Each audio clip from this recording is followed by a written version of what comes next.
Tapi gue sebenarnya agak kurang setuju dengan penggunaan kata menarik. kepercayaan. Kenapa lo kurang setuju kan? Karena kan lo justru tidak percaya. Jadi harusnya di podcast tuh pertanyaannya adalah kenapa Anda beragama? Apalagi matanya berbinar-binar saat berbicara gitu kan gue kayak Atau mungkin ini yang harus circle yang harus saya hindari gitu. misalnya Aristoteles masih hidup dia bakal bilang kenapa buku gue nggak jadi kitab suci juga.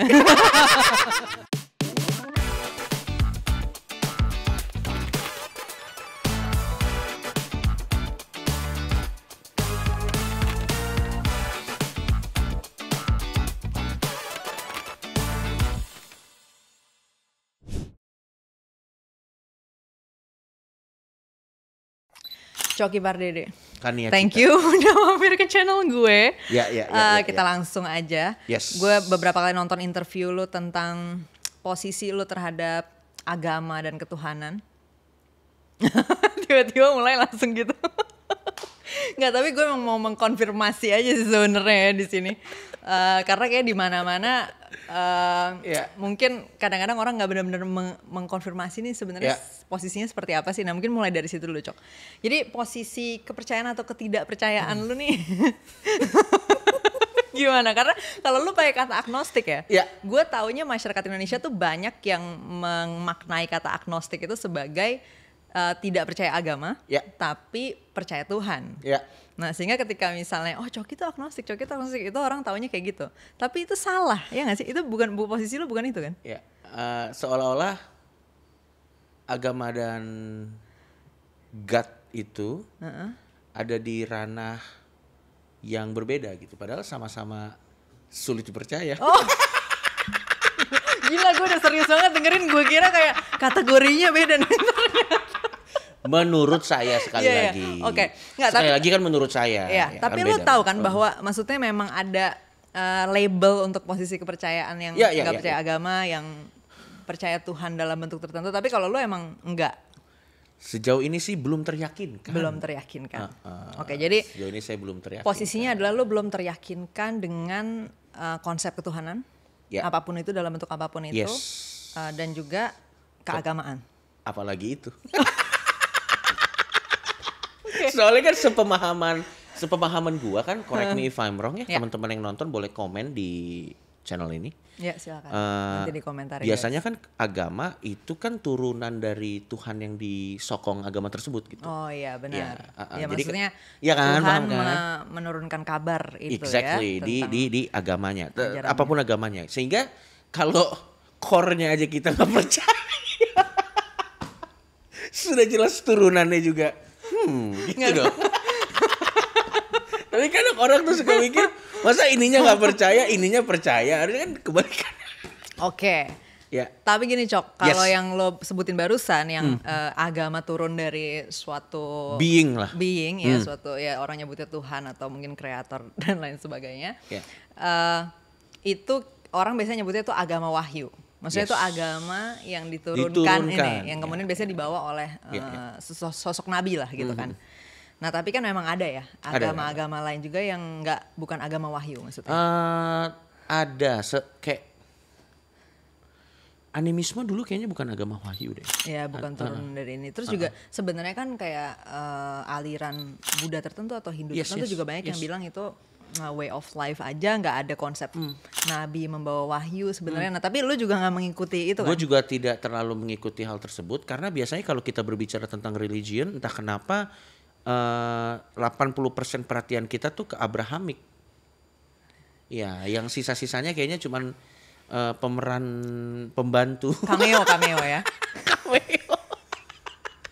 Kan nggak, tapi itu karena konflik terbesar ya dalam konteks yang tadi gue bilang. Konteks Indonesia sih terutama sih, Cok. Karena kalau konteks Indonesia kan ya secara global memang agama Abrahamik juga yang paling gede ya. Jewish emang ya, Yahudi juga termasuk besar ya? Oh Jewish enggak sih, enggak segede itu. Influence yang paling gede itu maksudnya Christianity. Dia jumlahnya dikit, influence-nya yang gede kan. Ya karena memang nggak semua hal diatur oleh secara demokratis ya. Betul. Nggak semua hal diatur secara banyak-banyakan. Kalau kita bilang Yahudi ras bukan Yahudi agama ya. Kalau kita bilang Yahudi ras kan memang faktanya dia adalah ras terbanyak pemenang Nobel. dia ras terbanyak pemenang Nobel. Dia juga banyak penemu-penemu juga dari Yahudi. Gitu. Dan ya inilah ya pebisnis besar juga segala macam. Ya. Tadi maksud gue Abrahamic yang Kristen, Katolik dan Islam ya yang paling besar di dunia. Iya. Kalau Abrahamic Katolik pertama Katolik, kedua Islam, baru yang pecahannya dari Katolik tuh. Christianity kayak ya. Christianity gue kurang tahu variasinya ada apa aja. Iya. Karena itu memang nambah terus dia. Terutama kalau di Amerika itu kayak tiap tahun nambah terus itu. Kalau di Amerika gue nggak tahu ya. Jenis gereja baru. Yes. Ada Mormon juga. Karena Amerika benar-benar free market ya dalam terutama dalam konteksnya dalam agama. Jadi aliran-aliran Christianity-nya juga kita nggak akan pernah bisa ingat gitu karena maksudnya itu terus bertambah, terdaftar lagi yang baru dan yang baru lagi. Betul, ada juga Scientology juga, itu lebih gokil lagi juga. Iya, itu Tom Cruise ya? Tom Cruise, John Travolta. Walaupun kalau kita mengklaim John Travolta itu adalah Scientology, dia akan menuntut kita atas apa gitu, gue kurang tahu. Tom Cruise juga nggak pernah mau ditanya tentang Scientology kalau di interview apapun. Tapi Scientology itu gue lihat dia pakai kata church juga, dia juga pakai lambang-lambang ada salibnya gitu, tapi gue kurang tahu kayak gimana gitu. Unik. Sangat bisa unik. Dicek di Wikipedia aja guys kalau misalnya mau tahu soal dicek. si Scientology ini. Tinggal di googling tuh keywordnya Scientology ya kan, nanti akan keluar Wikipedia page-nya itu udah panjang banget penjelasannya. Seru, bagus. Ya, oke. Tadi jadi balik lagi ke posisi orang. Nah ini yang menarik juga ya. Orang kadang-kadang nyebutnya mungkin itu posisi kepercayaan. Tapi gue sebenarnya agak kurang setuju dengan penggunaan kata menarik. kepercayaan. Kenapa lo kurang setuju? Karena kan lo justru tidak percaya.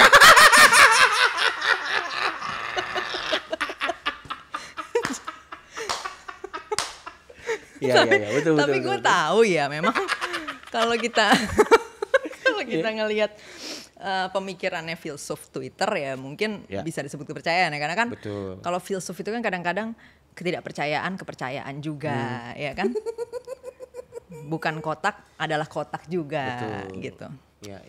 Bukan rumah adalah rumah juga gitu kadang-kadang ya kalau filsuf. Cuman nah kalau gue tuh ngeliat kalau misalnya ketidakpercayaan adalah kepercayaan juga nih jadi rumit ya. Maksudnya jadi posisi tidak percaya gimana nyebutnya nih gitu kan. Karena kan kita tahu ada dong posisi orang nggak percaya dengan suatu klaim ya. Contohnya misalnya gini ya, kalau kemarin kan orang-orang pada ngomongin soal investasi bodong misalnya. Ya kan, ada tawaran investasi nih dengan begini-begini gitu kan. Terus kan orang-orang pada bilang oh itu investasinya bohongan gitu kan, itu investasinya penipuan gitu. Nah terus ada dong orang yang nggak percaya dengan itu.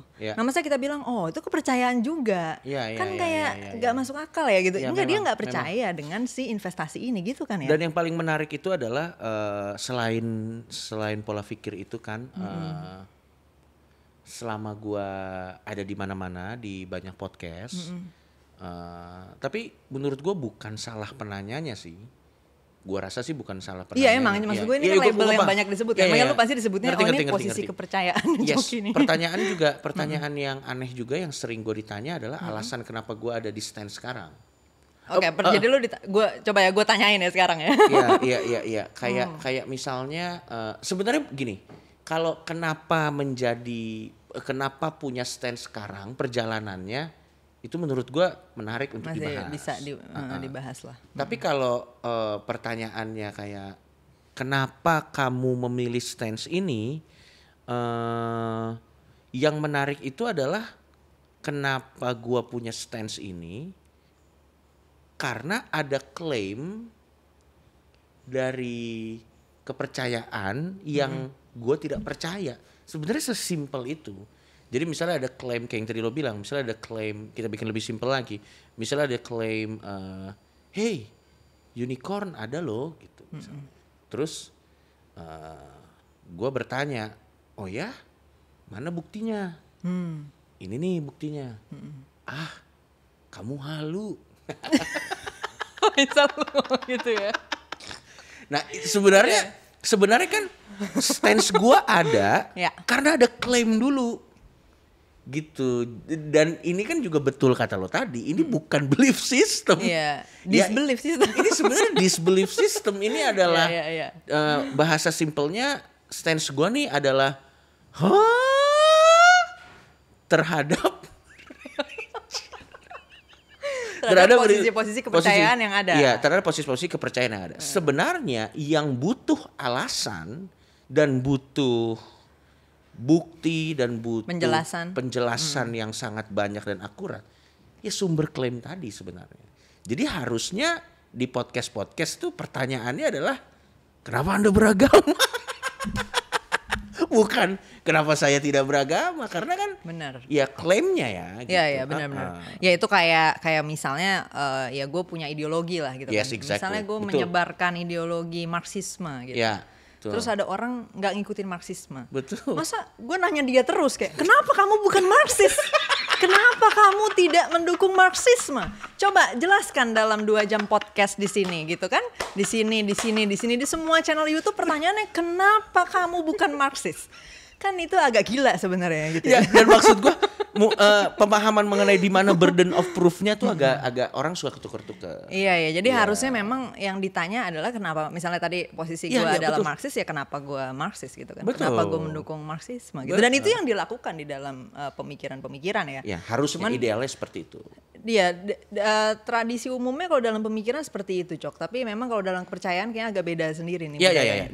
Dan mungkin memang ya karena memang berangkat dari environment kepercayaan yang seperti itu, jadi akhirnya outputnya juga jadi seperti itu. Jadi nggak salah juga sih. Iya. Maksudnya itu kan sebenarnya terjadi seperti itu karena umumnya orang posisinya di sini, gitu kan. Betul. Terus ketika yang tidak umum itu di sini, ya lumayan wajar juga sih, normal juga sebenarnya kita ditanyakan. Cuman kalau kita ngambil logikanya, jadi kurang pas ya penalarannya sebenarnya, karena yang harusnya menjelaskan tadi kan, yang lo bilang kan, itu kayak kalau misalnya lo bikin sidang pengadilan, ada orang dituduh membunuh, yang ditanya kenapa bukan kamu pembunuhnya. Kalau lo bikin analogi gitu jadi lucu banget. Ya, yang bikin tuduhan nanya ke yang dituduh gitu. Iya. Kenapa bukan kamu yang bunuh? Loh, bos, saya kan di sini kan saya yang. Ya tapi mungkin itu rasa penasaran yang gue rasa juga sejauh ini sih gue juga nggak apa-apa. Iya. Cuman ya memang betul kata lo kan ya, betul sekali kata lo bahwa memang kalau kita tarik jalur logikanya memang ya agak aneh, tapi nggak apa-apa. Oke, kita masuk ke tapi gini, Cok, kan dengan pertanyaan lo tadi ibaratnya gini lah ya, lo yang bikin klaim, lo yang kasih penjelasan dong. Iya. Nah kan mereka bukannya nggak pernah kasih penjelasan. Ya nggak. Banyak penjelasannya. Sangat banyak. Banyak penjelasannya. Dan channel-channel YouTube yang menyebarkan penjelasannya juga sangat banyak, bahkan tidak terhitung. Apalagi di bulan-bulan podcast ini di syuting. Iya, dan ditayangkan. Ini akan gue tayangin segera ya, karena ini adalah momen-momen yang appropriate untuk menayangkan konten ini. Aduh, gua sampai batuk kan. Minum dulu. Oke. Ya, jadi kan bukan nggak ada penjelasan dong, Cok. Iya, tentu. Orang memberikan sangat banyak penjelasan dan bahkan mungkin pembuktian ya. Gue harus pakai tanda kutip di sini ya. Pembuktian gitu. Oke. Nah, tapi Jok, lu pernah denger dong, lu pernah terekspos dong dengan penjelasan-penjelasan sangat. Dan bahkan bukan cuma dalam konteks podcast, karena memang teman-teman gue juga bervariasi ya kan. Ya. Jadi memang kita banyak kok suka bertukar pikiran. Ngobrol-ngobrol juga, oke. Nah sekarang berarti kenapa, kan udah dikasih penjelasan nih. Nah akhirnya jadi valid dong, bertanya lagi kenapa, misalnya lu apa nggak teryakinkan atau nggak menerima penjelasan itu, coba. Karena kebanyakan penjelasan yang diberikan oleh sahabat-sahabat gue ini dan teman-teman gue ini adalah kebanyakan anekdotal gitu ya. Anekdotal. Contohnya kayak gimana, Cok? Jadi misalnya contoh kayak ya saya pernah merasakan sendiri pengalaman dijamah oleh bla bla bla dan saya mengasumsikan bahwa itu adalah bla bla bla dan akhirnya itu menyentuh hati saya dan bla bla bla. Ya gimana cara mendebat itu gitu? Karena itu anekdot yang itu adalah pengalaman personal orang tersebut gitu.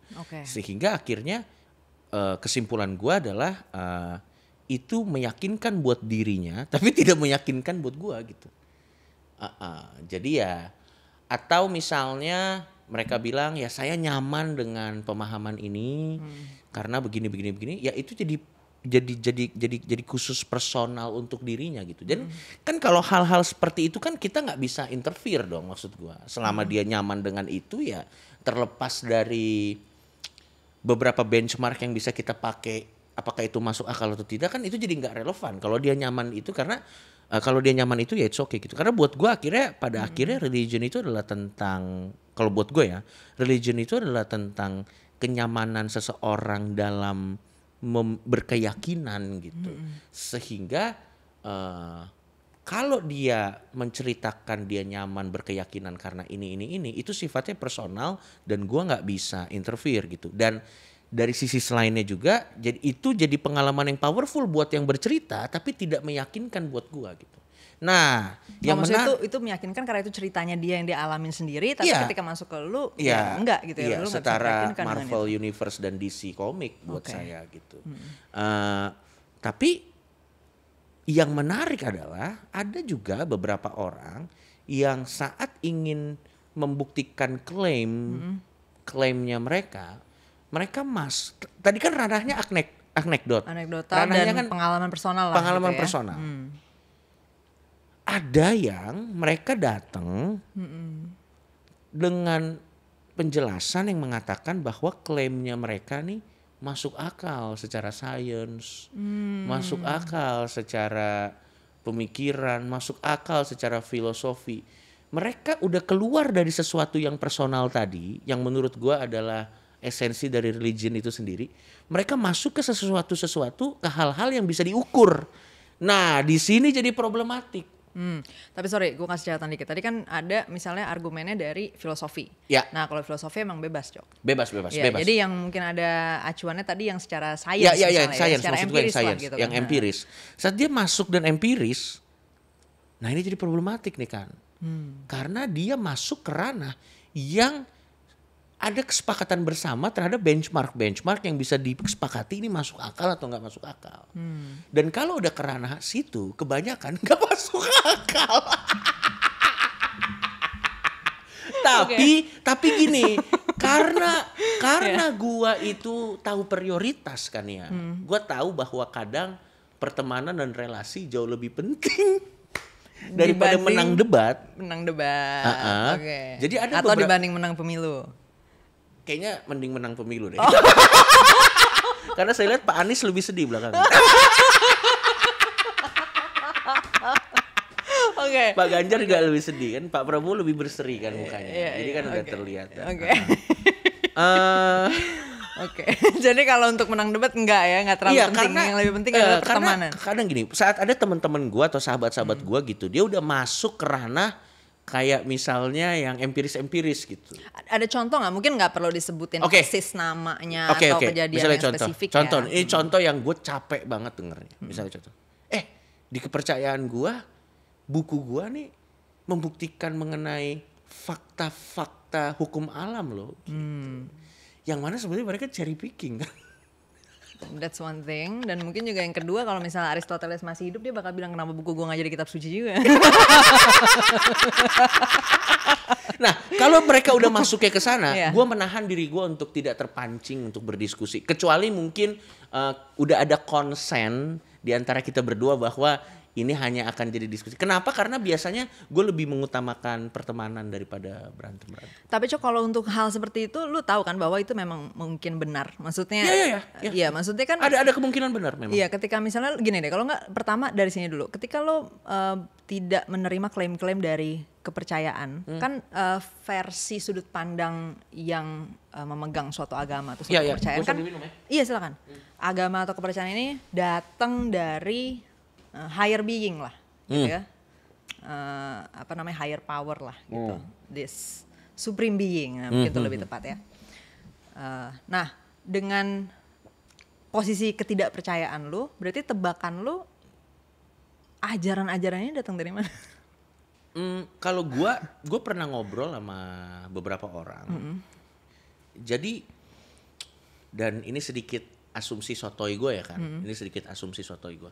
Menurut gue religion itu atau kepercayaan ini tuh sebenarnya awalnya muncul karena memang Homo sapiens tuh perlu merasionalisasikan hukum-hukum alam pada awalnya menurut gue. Jadi kayak saat Homo sapiens itu punya awareness tentang dirinya dan mereka sudah bisa berkomunikasi satu sama lain, berkelompok dan yang lain-lain. Mereka kan awalnya kan melihat ada hukum-hukum alam kayak misalnya mungkin petir atau mungkin mereka lihat benda-benda langit atau mereka melihat fenomena-fenomena alam seperti gunung meletus atau mereka melihat ada pohon yang besar sekali dan yang lain-lain. Mungkin pada saat itu mereka rasa penasaran mereka tuh membutuhkan bagaimana caranya merasionalitaskan hal ini gitu. Nah, pada saat memang pengetahuannya belum sampai dan belum bisa menjelaskan fenomena alam itu, dibuatlah cerita-cerita yang sangat interesting tentang kenapa gunung bisa meletus dan matahari itu apa, bulan itu apa, tsunami itu terjadi karena apa, hujan itu apa, dan yang sejenis-sejenisnya gitu. Sampai lama-lama itu sudah tidak menjadi kebutuhan lagi karena manusia sudah bisa menjawabnya dari trial dan error ilmu pengetahuan. Dia naik level tuh jadi ke apa makna hidup ini gitu. Terus kayak bagaimana kita menjalani hidup. Jadi philosophical, jadi philosophical. Yang akhirnya ya philosophical kan nggak harus sesuatu yang bersifat supranatural ya. Itu kan bisa menjadi ya empiris juga ya. Hal-hal yang itu kan juga bisa gitu. Jadi sampai akhirnya itu juga tadi. Itu juga yang tadi gue pengen side note lah tadi dari yang bahasan sebelumnya. Jadi kan ketika sumber-sumber ini punya klaim yang benar ternyata gitu di realitasnya benar, emang bisa aja datang dari proses itu kan. Maksudnya bahwa yang lo lihat adalah manusia pada saat itu mengamati alam di sekitarnya. Betul. Dan ternyata itu benar gitu, maksudnya dengan observasi yang terjadi saat itu sesuai juga dengan fakta lapangan. Betul. Dan akhirnya hari ini kita bisa mengkonfirmasi lagi juga bahwa itu benar gitu kan. Jadi nggak ada seperti yang lu bilang, nggak harus datang dari sesuatu yang supernatural gitu ya. Iya. Gua akan, atau dengan versi lebih gampangnya gini, gua akan lebih teryakinkan gini. Gua rasa gua secara personal tidak akan pernah teryakinkan dengan klaim satu buku atau satu kitab atau satu apapun yang mengatakan dulu dari ribuan tahun yang lalu dia sudah mengklaim hukum alam ini loh. Gua nggak akan teryakinkan dengan hal gitu. Gua akan lebih yakin apabila si penulis buku itu datang dari langit dan bilang akulah yang benar. Gue yakin tuh kalau kayak gitu. Karena yang gue butuhkan itu. Daripada dia dulu ribuan tahun yang lalu kitab ini mengatakan bahwa ada hukum alam. Luar biasa kan? Enggak, biasa aja. Gue akan lebih luar biasa kalau tiba-tiba gue lagi minum, kita lagi podcast gini nih, tiba-tiba petir, terus dia datang, akulah yang benar. Nah itu real. Sayangnya kan tidak terjadi. Iya, itu ibarat kalau balik ke sidang pembunuhan di awal tadi tuh ibaratnya ada polisi yang udah megang alat pembunuhannya kan, misalnya let's say pisau yang udah jelas ada darahnya nih ya. Tapi disimpan nggak tahu di mana sama dia ya. Iya. Jadi dalam sidangnya orang sibuk berdebat nih. Ini kayaknya dia nih gitu pelakunya gitu ya. Iya. Kayaknya dibunuhnya dengan pisau nih. Tapi ada yang bilang enggak, kayaknya dengan garpu nih gitu ya. Atau kayaknya dengan cutter nih. Intinya orang masing-masing berdebat ini semua yang sebenarnya bisa dikonfirmasi dengan cara yang lebih gampang, direct. Lebih dan anehnya orang yang mengklaim melihat penampakan tadi saat bercerita, kita makin nggak yakin gitu kan. Karena apa tuh, Cok? Karena itu ciri-ciri kelainan jiwa biasa. Shit. Enggak serius. Apa yang terjadi dalam proses bercerita itu sehingga lo ngerasa kok malah makin gak meyakinkan ya? Ya sekarang gini deh, misalnya tiba-tiba ada orang, gak usah kita masukin konteks agama deh. Tiba-tiba ada orang, terus dia bilang, gila, gua ngeliat ada kurcaci di garasi. Kan takut ya kita ya ngomong sama orang begitu dong, jelas dong. Kita kayak, itu apa ini orang skitso? Iya. Apa dia perlu medication gitu? Atau misalnya tiba-tiba gua mimpi didatengin Aristoteles. Lu apa nggak serem kan? Gua sih serem ya ngomong kayak gitu. Apalagi matanya berbinar-binar saat berbicara gitu kan gua kayak ini yang harus circle yang harus saya hindari gitu loh. Kecuali memang ada koneksi yang bisa saya dapatkan dengan bergaul dengan dia gitu. Dan akhirnya jadi dan balik lagi kayak yang gue bilang awal, jadi anekdotal gitu. Atau misalnya itu pengalaman lo sendiri. Iya. Gitu ya? Atau misalnya yang paling sering dipakai adalah pengalaman orang mati suri kan. Ini gue juga capek banget nih dengar ini. Ada orang mati suri, terus dia hidup lagi, terus dia cerita, "Wih guys, gue tuh sempat ternyata di balik itu sana tuh ada ini." Kan itu udah ada penjelasannya bahwa karena kita dibesarkan di sebuah culture tertentu, saat kita lagi dalam keadaan itu bisa ke-trigger sebuah halusinasi yang terjadi gitu. makanya sama penjelasannya si A dan penjelasannya si B, penjelasannya si D, karena memang mereka dibesarkan di culture yang mirip-mirip. Justru gitu. Ketika kulturnya beda, mereka beda ya. Nah, saat kulturnya beda ya mereka beda. Ketika agamanya beda tuh. Karena ketika agamanya beda-beda. Gue pernah dengar kan cerita yang dia mati suri ketemunya sama nabi yang ini gitu kan. Terus yang satu lagi ketemunya justru nabi itu dirantai kakinya.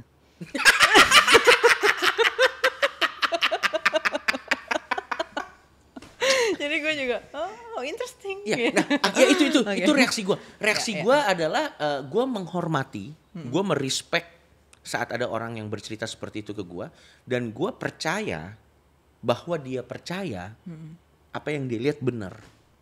Iya, dan itu balik lagi maksud lo adalah yaudah itu pengalaman personal lo yang kemudian nggak bisa meyakinkan gue gitu dari sudut pandang lo ya. Dan gue nggak akan mendebat itu pengalaman personal. Ya udah. Iya ya udah, kayak gue bilang kayak oh ya udah good for you deh kalau memang lo mengalami perjalanan spiritual seperti itu, quote and quote ya, menjalani spiritual seperti itu, dan kalau pada akhirnya itu bisa membuat lo merasa jadi lebih baik dengan diri lo, ya kenapa enggak gitu.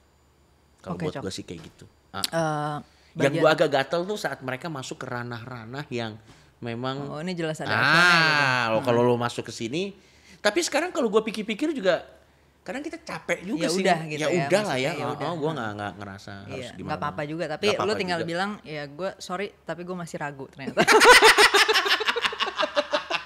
Setelah segala upaya ini. Gue masih belum teryakinkan. Betul. Difficult customer nih Coki. Betul. Gini Cok, tapi biasanya ketika tadi kalau orang dengar omongan-omongan lo barusan bakal ada yang ngomong kayak gini. Ini mah Coki emang belum pernah aja nih punya pengalaman hidup yang membuat dia akan merasakan kehadiran sesuatu yang lebih besar dari dia. Oke, gitu loh. Gue jawab. Nah biasanya, tar dulu, dikit lagi. Nggak, boleh. Biasanya orang akan mempertanyakan posisi ketidakpercayaan ini dari sisi itu. Bahwa apakah mungkin hidup lo gak ada masalah, lo belum pernah jatuh aja. Tapi kayaknya gak mungkin ya. But anyway, ya biasanya kayak mungkin lu belum pernah mencapai titik terendah di mana nggak ada lagi tempat lu berpaling selain sesuatu ini. Ya. Bagaimana Cok? Jadi gini, itu? Apakah gue pernah merasakan sesuatu yang lebih besar daripada diri gue? Pernah. Dan itu adalah masa gue pakai narkoba.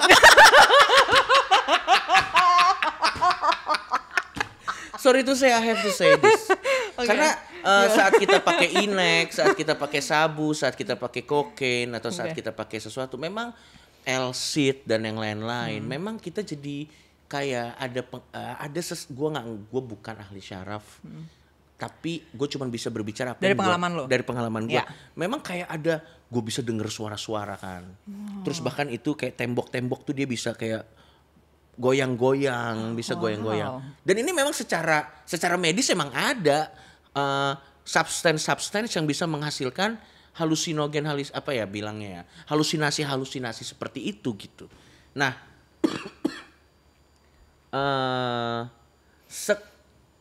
tapi anehnya yang bikin gue bisa melewati masa-masa sulit gue malah bukan substance yang bikin gue berhalusinasi tadi, tapi malah keadaan rasional yang bikin gue punya kemampuan yang prima untuk melewati masalah yang sedang gue hadapi gitu. Bukan sesuatu yang bikin gue merasa nyaman, sesuatu yang bikin gue merasa tenang. Itu morfin juga seperti itu gitu. Cuman kan apakah morfin membuat kita menyelesaikan masalah? Ya saya tidak tahu gitu loh. Malah saat gue lepas dari substance dan perasaan-perasaan seperti itu, gue baru punya kondisi yang cukup prima untuk bisa mencari tahu bagaimana caranya menyelesaikan masalah atau menyelesaikan keadaan atau titik terendah yang gue sedang hadapi. Dan untuk menjawab pertanyaan lo tadi, apakah gue ada di titik terendah? Ada lah, banyak lah. Semua orang tahu kok bagaimana keadaan gue ditangkep, bagaimana gue terjerat. Tapi kan itu kan balik lagi adalah sebuah konsekuensi dari tindakan gua gitu. Ya dihadapi aja gitu. Dan sejauh ini biasanya titik terendah tuh bisa dilewati kok tanpa false sense of security kalau buat gua. Jadi lo ngeliatnya justru dengan lo tadi kalau dalam konteks lo substance abuse, mungkin di orang lain ada cara yang lain yang dimana itu sebenarnya nggak secara langsung menyelesaikan masalah, tapi memang memberikan kenyamanan psikologis, tapi itu bisa jadi malah bahaya karena tadi false sense of security lah. Jadi keamanannya itu sebenarnya semu. Rasa aman dan rasa nyaman yang sebenarnya tidak terkoneksi dengan realitasnya. Karena masalah lu terus ada bahkan mungkin membesar. Iya betul. Tapi siklus lu lebih nyaman. Makanya terus mengkonsumsi itu. Bahkan saat kita lagi perang aja, misalnya kita kena tembak, terus kita pakai morfin. Morfin itu kan hanya membuat kita merasa nyaman. Tapi kan paralel di saat itu juga, di saat yang bersamaan kan juga ada sesuatu yang kita lakukan terhadap lukanya. Jadi kan sebenarnya poinnya kan melakukan sesuatu terhadap lukanya, bukan di rasa nyaman dan rasa tanda kutip quote and quote. Sorry kalau pilihan kata gue berproblematik ya, berserah diri kepada sesuatu gitu. Sebenarnya kan bukan di situ gitu, tapi lukanya bagaimana kita gitu ya. Dan memang pada saat kita lagi menghadapi sebuah masalah, nggak semua masalah bisa langsung selesai saat itu. Ada yang bisa selesai, dikasih waktu aja dan nggak usah merasa gini. Menurut gue orang tuh suka cenderung merasa menspesialkan dirinya, kayak misalnya ada sebuah masalah yang ada di dirinya seolah-olah kayak ini adalah cobaan dari Supreme Being. Ini didesain untuk dia nih gitu ya. Ini didesain untuk saya, untuk membuat saya jadi jauh lebih baik. Atau misalnya justifikasi kayak kenapa saya tidak dapat kesempatan ini? Mungkin Supreme Being merasa waktunya belum tepat buat saya. Selama kita masih gua ngerti itu coping mechanism, tapi selama kita masih terjebak dalam pikiran-pikiran seperti itu, kita nggak akan pernah tahu kenapa kita nggak dapet kesempatan itu gitu. Jangan-jangan emang Anda bodoh, bukan karena Supreme Being merasa bahwa Anda belum siap gitu. Ya karena Anda bodoh mungkin. Iya, capres lu tuh kemarin kalau misalnya berpikir gitu nggak jadi presiden tuh ya. Oh iya. Saya pilih Pak Prabowo karena Pak Prabowo itu yang paling introspeksi diri loh. 15 tahun salah lebih. Saya di mana gitu ya. Iya, salah saya di mana. Jadi dia nggak berpikir bahwa mungkin ini bukan jalannya untuk saya gitu, nggak gitu ya dia ya. Coba Pak Prabowo berpikir dari yang dia kalah pertama. Mungkin memang jalan saya bukan di sini. Saya tidak jadi buzzer beliau.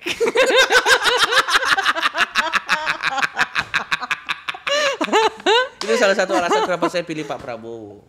Gitu ya. Karena beliau sangat yakin nasibnya di tangannya sendiri. Iya dong. Dan dia terus mengintrospeksi di mana. Dan dia terus mengintrospeksi dan lihatlah hasil pelajaran 15 tahun lebih. 58% kemenangan absolut di 30 berapa provinsi? 31 ya. 31 ya. Iya, 32. Oke. Ya. Terakhir, Cok. Ketika lo menghadapi tadi titik-titik terendah atau ketika hidup ini kayak gelap lah gitu ya. Ini kayak udah gelap, mentok, nggak tahu nih apa yang harus dilakukan gitu kan. Orang kan kadang-kadang mengalami itu ya, buntu lah gitu, kebuntuan dan mungkin bahkan hidup ini udah unlivable segala macam. Ketika orang punya pegangan dari kepercayaannya, mereka akan selalu merasa tenang gitu. Mereka bilangnya ini memberikan ketenangan. Nah untuk seorang coki yang nggak memegang apa-apa. Ini saya lagi memegang gelas nih sekarang nih. Saya lagi memegang gelas nih. Jadi ketika itu terjadi, ketika lo menghadapi itu, Cok, secara mental, apa yang lo lakukan untuk karena lo dalam pemikiran lo kan, ya udah ini gue sendiri di dunia ini gitu.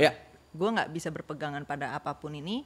Yang gue ngelihat juga, ya itu kan tadi dengan pembuktian yang terbatas, gue rasa itu nggak ada lah. Jadi kita memang sendiri di sini menghadapi ini, dan ini bukan sesuatu yang didesain untuk gue, because the world doesn't revolve around me.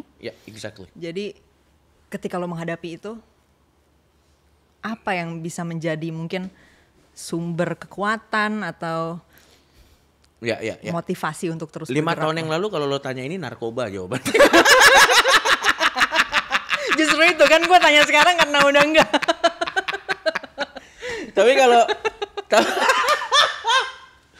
Tapi kalau sekarang sih sebenarnya malah dengan punya pola pikir seperti itu kan, unlikely kita malah bisa merasa mentok.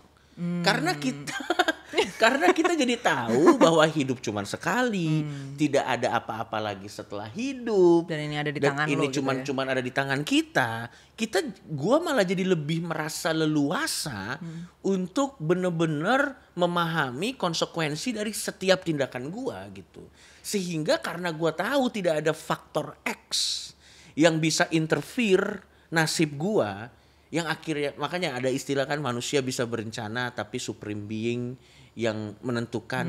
Yang inilah man plans God's left. Gitu God left. Itu kan akhirnya kan ya what the fuck menurut gua. Karena saat gue tidak punya mindset seperti itu, manusia bisa berencana dan manusia yang bisa melaksanakan kalau di pikiran gue, ya gue jadi lebih seneng gitu. Dan sangat kecil kemungkinan, ya bukan tidak mungkin ya, kecuali memang ada masalah-masalah tertentu. Sangat kecil kemungkinannya gue ada di mental state seperti itu. Karena dari awal gue tahu ini 100% gue yang yang megang.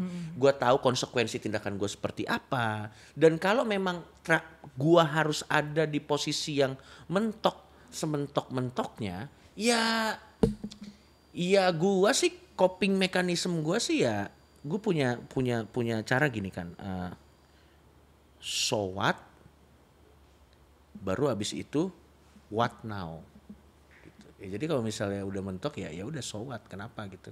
Ya mentok berarti kan jalannya bukan di sini. Sekarang ya udah what now, kita coba deh cari deh solusinya. Kalau cuman faktor merasa sendiri, kalau merasa juga saya merasa ganteng, tapi kan faktanya kan tidak seperti itu. Pokoknya yang merasa nggak usah terlalu di inilah. Sampai taraf tertentu itu perasaan lo bisa playing trick in your decision gitu. Itu berkorelasi gitu. Kalau yang merasa ya dirasain secukupnya aja, tapi jangan jadi satu-satunya drive untuk mengambil keputusan. Gua rasa yang namanya mentok tuh nggak ada. Kalau lo mentok, istirahat dulu, give it enough time, biasanya ada kok solusinya. Kalau gue sih kayak gitu. Thank you Coki Pardede. Sama-sama. Thank you buat semua yang udah nonton. Jangan lupa like, share video ini dan subscribe juga channelnya, nyalain notifikasi biar gak ketinggalan episode lainnya. Sampai ketemu di episode-episode lainnya bareng gue. Bye.